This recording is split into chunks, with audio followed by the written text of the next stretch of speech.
Olá, essa é a aula 4 do módulo 4 e a gente está chegando ao fim das grandes descobertas da genética do comportamento. Se vocês chegaram até aqui, a 7ª e a 8ª descoberta vão ser muito compreensíveis.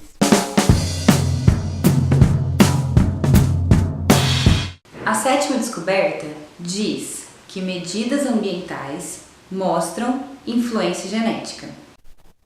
Como assim, né? De novo, a tal da correlação gene-ambiente ativa.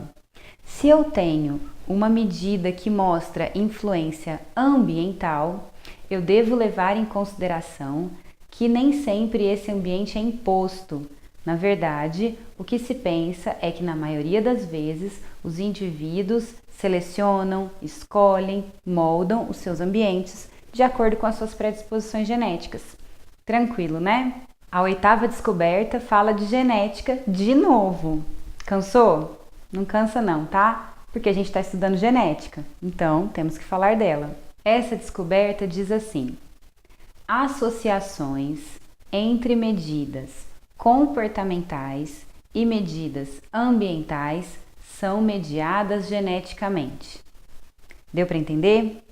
Vamos lá. Se eu tenho uma medida comportamental que é influenciada geneticamente, se eu tenho uma medida ambiental que, como nós vimos na 7ª descoberta, é mediada geneticamente. Quando eu associo medidas ambientais e medidas comportamentais, eu tenho então a mediação genética novamente. Nessa descoberta, nós podemos trazer à tona as outras duas correlações gene-ambiente. A correlação gene-ambiente passiva e a reativa. Eu vou dar um exemplo para ficar mais claro para vocês. Vamos pensar que o estilo de criação dos pais se correlaciona com o comportamento de seus filhos. Vamos imaginar pais que são muito exigentes em relação ao estudo dos filhos. É provável que esses filhos se esforcem, se empenhem, bastante nos estudos e tenham boas notas. Então, eu tenho comportamentos correlacionados. Mas será que esse efeito das boas notas no filho é efeito somente desse ambiente criado pelos pais? Essa descoberta diz que não. Nós devemos considerar a possibilidade de que o estilo de criação dos pais se correlaciona com a predisposição genética desses pais.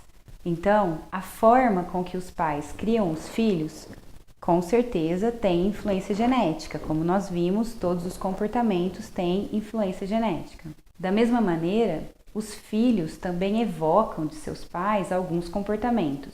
Então, de acordo com as predisposições genéticas dos filhos, eles fazem com que os pais reajam de maneira diferente.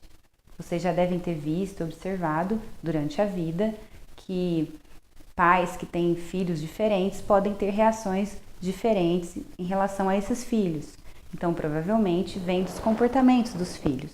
E esses comportamentos dos filhos, por sua vez, também têm influência genética. Então, nesse caso, se é o comportamento do filho influenciado geneticamente que evoca o comportamento dos pais, eu tenho a correlação gene-ambiente reativa ou evocativa. Então, eu tenho aí um comportamento dos pais mediado geneticamente pelo comportamento do filho. E quando consideramos as duas coisas juntas, o comportamento dos pais influenciados geneticamente pela sua própria predisposição genética e também os genes dos filhos influenciando em seus comportamentos e fazendo com que os pais reajam a eles desta maneira ou da outra maneira. Então, neste caso, eu tenho uma correlação gene-ambiente passiva.